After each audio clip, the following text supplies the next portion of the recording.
Thank you for listening to the John Calvin podcast. For early access, bonus episodes, and a range of community benefits, sign up at johncalvinpod.com/support.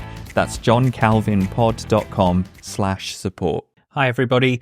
Just to let you know, we're going to be taking a break from the Myth or Reality series we've been doing for 3 weeks. And today we're going to be diving into a new series looking at Michael Servetus. They are still coming up, but we're just taking a break for 3 weeks. Hope you enjoy them and speak soon.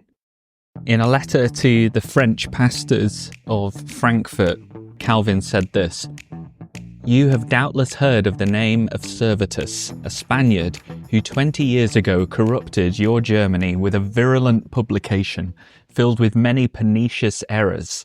This worthless man, after being driven out of Germany and having concealed himself in France under a fictitious name, lately patched up a larger volume, partly from his former book and partly from new figments which he had invented. This book he printed secretly at Vienne, a town in the neighbourhood of Lyon. Many copies of it had been conveyed to Frankfurt for the Easter fairs. The printer's agent, however, a pious and worthy man, on being informed that it contained nothing but a farrago of errors, suppressed whatever he had of it. It would take too long to relate with how many errors, indeed prodigious blasphemies against God, the book abounds. Figure for yourselves a rhapsody patched up from the impious ravings of all ages. There is no form of impiety which this monster has not raked up as if from the infernal regions. I had rather you should pass sentence on it from reading the book itself. You will certainly find on almost every single page something that will fill you with horror. The author himself is held in prison by our magistrates, and he will be punished before long, I hope. But it is your duty to see to it that this pestiferous poison does not spread further." So it's safe to say that John Calvin was not a fan of Michael Servetus. But today I'm excited to say that we're going to be starting a showdown series where we look at the various people that Calvin clashed and debated with. And because Michael Servetus is so huge in shaping Calvin's reputation, usually in a negative way, I thought it would be good to have a few episodes dedicated just to understanding the Servetus episode a bit better. So that's what we're going to be doing in this series. Now, for those who might not be familiar with Servetus, he was a Spaniard born in the same year as Calvin in 1509. But the reason that Servetus is so tightly bound up with Calvin's name is because on the 27th of October 1553, Servetus is burned at the stake in Geneva for heresy. And this is one of those episodes that is regularly kind of thrown out there by detractors of Calvin to say that this is evidence that he was a terrible human being, that he was a dictator of Geneva. The reality, as we will see, is actually far more complex. And in reality, Calvin doesn't come out of this as the evil ogre that he's often presented as, but I'll come back to that. So Servetus, like Calvin, is extremely bright. In fact, he's credited with being one of the first to accurately write about the circulation of the blood. Unlike Calvin, however, Servetus becomes one of the most famous and notorious heretics in Europe. He writes vigorously against the doctrine of the Trinity and against the idea that Jesus was a distinct divine person in the Godhead. Needless to say that writing things like this in Servetus's day was extremely dangerous, and the vast majority of people in 16th century Europe agree that the penalty for believing the things that Servetus does ought to be death. So Servetus is very bright, and he goes off to study at the University of Saragossa. He's educated in Latin, philosophy, logic, maths, that sort of thing. He gets his BA in 1523. Then, in order to get his MA, Servetus is required to be kind of like a support teacher. And it's at this point that you can arguably begin to see some of maybe the instability in Servetus's personality. So one of his teachers during the MA is a chap called Gaspar Lax. And in 1527, Servetus gets into a full-blown brawl with Lax. We don't know exactly why they get into a brawl, but suffice it to say that brawling with your lecturers and teachers is probably not the wisest idea for career development.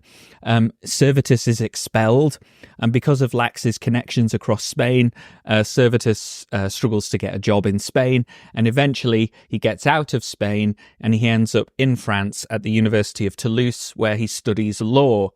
In 1530, Servetus gets a job working as the secretary to the emperor's confessor.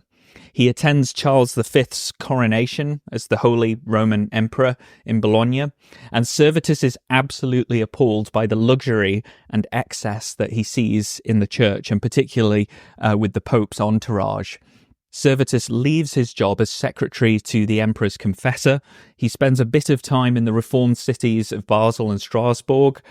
He begins to experiment with putting his anti-Trinitarian ideas out there, but as you can expect, this does not go down well.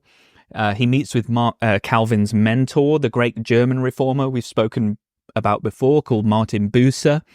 But Servetus plows on and publishes a book called On the Errors of the Trinity, which again is a very, very dangerous thing to do in that time. Eventually, he goes off to Paris to study medicine, and Servetus opens a medical practice after this in the French city of Vienne. He gets into another brawl with a rival doctor, like you do. And Servetus gets absolutely obsessed with Calvin during these years and is kind of unhinged in the amount of letters that he sends to Calvin. It's kind of like trolling before trolling was a thing. They exchange increasingly heated letters. Servetus sends Calvin an early copy of his shockingly heretical book, The Restoration of Christianity, which again questions the Trinity and other core doctrines of the Christian faith. Calvin is appalled and replies by sending to Servetus a copy of his magnum opus, The Institutes of the Christian Religion. So there's lots of sending books back and forth, that sort of thing. And Servetus promptly returns Calvin's Institutes to him, full of annotations and abusive messages about where he thinks Calvin has gone wrong. And eventually Calvin gets so fed up with Servetus that he just cuts off the correspondence and stops responding. But Servetus keeps sending letter after letter after letter to Calvin, which Calvin continues to ignore. And eventually Calvin informs the authorities in Vienne that they are harbouring a notorious heretic under an assumed name. Servetus is arrested, but he dramatically escapes the prison. And then Servetus makes the most catastrophic decision of his life, and that is the decision to go to Calvin's Geneva. We will never know Servetus's motive for doing this. Does Servetus hope that because Geneva is a reformed city that it might be more favourable to him as a heretic? That seems unlikely given the animosity between Servetus and Calvin and the general atmosphere in the Swiss Confederation. Is Servetus deliberately courting martyrdom? I think this is perhaps more likely given the scrapes that Servetus has got into in the past and his generally being a bit unhinged. Is Servetus delusional and maybe even hoping that his presence in Geneva might result in Calvin getting into trouble or even being thrown out? I think this is, again, very likely, given Servetus's personality, that he's hoping that he can show the Genevans, maybe, that Calvin is just another pope, like another instrument of religious oppression. We'll be looking at Servetus's trial in more detail in the next episodes, but he does try during the trial to say, Calvin is actually the bad guy here, and Calvin should be condemned and put to death instead of me. In contrast to that, Calvin says that he doesn't mind the insults that Servetus has been directing at him because, quote, they were like the barking of a dog at a pile of manure. So Calvin's not too fussed about being insulted necessarily. And just 2 hours before the burning of Servetus, Calvin says to him, I do not hate you, I do not despise you, and I did not want to be hard in pursuit of you. So make of that what you will. The key thing to note really is that heresy of the kind that Servetus is putting out there was acknowledged as being worthy of death across Europe in the early modern period. An effigy of Servetus was burned in Vienne after he escaped, and all of the Protestant Swiss churches advised the Genevan authorities to execute Servetus. So the issues being dealt with in Geneva when Servetus arrives there are being wrestled with by the whole of Christendom. And that's important to remember because Calvin seems to get picked out in this sort of debate. But the truth is that most early modern people would agree that Servetus deserved to die. And while this is shocking and appalling to us, it's worth remembering that the idea of calling yourself like a Christian country or a Christian republic and not punishing heresy would have been unthinkable in Calvin's day. Would Servetus have had a better time of it in, say, France, Spain, England than what he got in Geneva? No. So I'd say it's important to not have double standards when we assess Calvin in the Servetus episode, especially because, as we will see when we come back to look at the trial of Servetus in more detail, Calvin actually wants Servetus to be shown mercy and pushes for leniency, but because of the politics in Geneva and the resentment that the city authorities have to Calvin, they decide that they want to burn Servetus anyway and go ahead and do it, even when Calvin pushes for a more merciful form of execution by the sword rather than by burning. So we'll look at that more next week. Thank you so much for listening, and if you are so excited by this series that you can't wait till next week, you can become a friend of the podcast and binge the whole series in one go if you'd like to do that.